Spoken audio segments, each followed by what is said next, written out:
चौकीदार ने पूरी रात मेरे साथ वो सब किया जो एक शोहर अपनी बीवी के साथ करता है। उसने पूरी रात मुझे वो मज़ा दिया जो मुझे मेरा शोहर भी नहीं दे सका। सुबह तक मेरा आगे पीछे सब सूझ चुका था। मेरा नाम निम्र है, मेरी उम्र 24 साल है। मैं एक शादीशुदा लड़की हूँ। मेरे 2 बच्चे हैं और मेरे शोहर वफ़ात पा चुके हैं। मैं अपने ससुर के घर में रहती हूँ। ससुर 50 साल के करियर जवान हैं। अभी तक उनके चेहरे पर बुढ़ापे के आसार नमूदार नहीं हुए थे। वो अच्छा खाते-पीते हैं, अपनी सेहत का ख़याल रखते हैं, जिससे वो 50 साल की उम्र में भी ठीक-ठाक 23 साल नौजवान लगते हैं। मैं ब्यूटी पार्लर पर काम करती थी और हर वक़्त चेहरे पर मेकअप किया करती थी, जिससे बहुत से लड़के मेरे दीवाने थे। मेरे शौहर की वफ़ात के बाद मेरे ससुर ही मेरे लिवा-ही सहारा थे।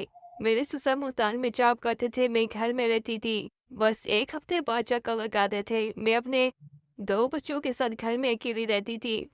शौहर की वफ़ात के 4 महीने बाद ये एहसास होने लगा कि मैं बहुत तन्हा रहती हूँ, ज़िंदगी गुज़ारना बहुत मुश्किल है और मैं सोचती कि अपने ससुर से कहूँ कि वो मुझसे शादी कर ले। ये कैसा रहेगा? मगर फिर मैं इस ख़्याल को दिल से निकाल देती। इस वक़्त मेरे ससुर की उम्र 50 साल थी और मेरी उम्र 24 साल। हम खुदी-नुमा घर में अकेले रहते थे। इस बार मेरा ससुर घर आया तो मैंने इसको कहा कि हमें एक सिक्योरिटी गार्ड रखवा दो, हम घर में अकेले होते हैं। इस वजह से डर लगता रहता है। इसने तो 25 साल नौजवान जिसका नाम अफजल था हमारे यहाँ सिक्योरिटी गार्ड रखवा दिया। मेरे ससुर अफजल को घर में छोड़कर खुद जॉब पे मुल्तान चले गए। अफजल अपने यूनिफॉर्म में काम करता था। इसके हाथ में गन होती, सारी रात गेट पर बैठा रहता। सुबह अपने घर चला जाता, बहुत ही ईमानदार लड़का था। मैं उसे घर का सौदा लाने के लिए भेज देती थी और मुझे नहीं पता था कि मेरे ऊपर गंदी नजर अपना शुरू हो गया है।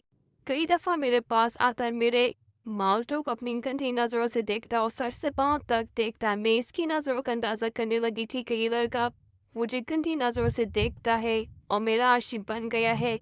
मैं नहीं चाहती थी कि अपनी खूबसूरती जवानी को इसके हाथों बर्बाद हो। अभी मैं 25 साल नौजवान औरत थी और शोर को फात जान माँ गुजर चुके थे। अभी तक मैंने किसी आदमी को पास नहीं आने दिया था और चाहती थी कि अपनी जवानी को संभाल कर रखूं और इज्जतदार औरत मानकर घर में रहूं।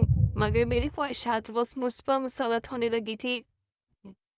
मेरे दिल में अजीब सा ख्यालात जन्म लेते। अब जब छुट्टी पर आता तब मुझे सलाम करता, मैं कमरे में ऐसी लगा कर सो रही होती तब भी जाकर गेट पर बैठ जाता और रात 12 बजे फिर आता, कहता कि चाय पी गई है। मैं चाय बना कर देती और वह चाय पी कर दोबारा ड्यूटी पर चला जाता। एक रात वो कमरे में आया, मैं सो रही थी। मैंने सिर्फ नाइट शर्ट पहनी हुई थी और नीचे से ट्राउजर पहना था।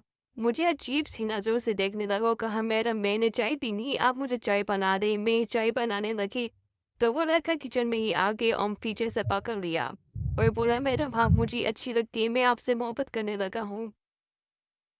वो था भी थी सरल और जवान, खूबसूरत भी बहुत था। हल्की दाढ़ी रखी हुई थी, जिस्म से साफ नजर आता था। अफसर ने मुझे 5 मिनट से बालों में जकड़ा हुआ था। मैं भी बहक चुकी थी। मैं भी चाहती थी कि मेरी सांसों में भी कोई सांसें उतार दे, मेरी जवानी को भी कोई हाथ लगाए, मेरी भी प्यास दूर हो जाए। फिर मैंने इससे कहा कि कमरे में चलते हैं। गर्मी के दिन थे, एसी लगा हुआ था तो उसने मुझे बाहों में उठाकर कमरे में ले आया। मुझे इसका शिकार अंदाज फिर में लग रहा था। कमरे में आते ही इसने मुझे मुकम्मल बेबस कर दी और इसके बाद तमाम हदें पार कर दी। मैं इसके साथ ताल्लुकात कायम करके बहुत खुश थी।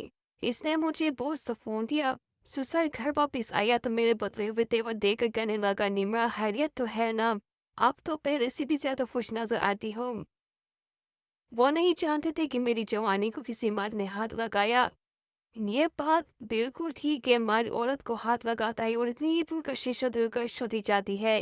मेरी नीयत बदल चुकी थी। मैं अफजल को पसंद करने लगी थी, शादी करना चाहती थी, मगर इसके आगे सबसे बड़ी दीवार मेरे ससुर थे। मैं ये सोच रही थी कि या तो ससुर को रास्ते से हटा दिया जाए या फिर किस तरह ससुर से बात करूं कि मैं अफजल को पसंद करती हूँ और शादी करना चाहती हूँ। फिर मैंने ससुर से बात की कि मैं घर के चौकीदार से शादी करना चाहती हूँ तो ससुर ने पहले तो साफ साफ इनकार कर दिया, ऐसा नहीं हो सकता। मैं भी इसको नौकरी से निकाल रहा हूँ तो मैंने उसे मना किया, अगर आपने उसे निकाला तो मैं भी घर छोड़ कर चली जाऊंगी। आपका क्या है, ये 2 बच्चे हैं, पीछे रह जाएंगे। फिर ससुर ये बात मान गए और मैंने शादी करी। मैं बहुत खुश थी। वो ताकतवर तो और मेरी ख्वाहिश का काम करता था। अब वो चौकीदार की नौकरी छोड़कर कारोबार करता। कारोबारी कपड़े का था। कारोबार कपड़े का था। अब हमारे हालात पहले से बेहतर हो गए थे। ससुर को सरकारी नौकरी से फारिग कर दिया था, मेरे पास ही रहते थे। हमारा कंपनी पूरी तरक्की करता जा रहा था। मैं खुश थी कि मैंने एक चौकीदार से शादी की थी और उसे अमीर बना दिया था।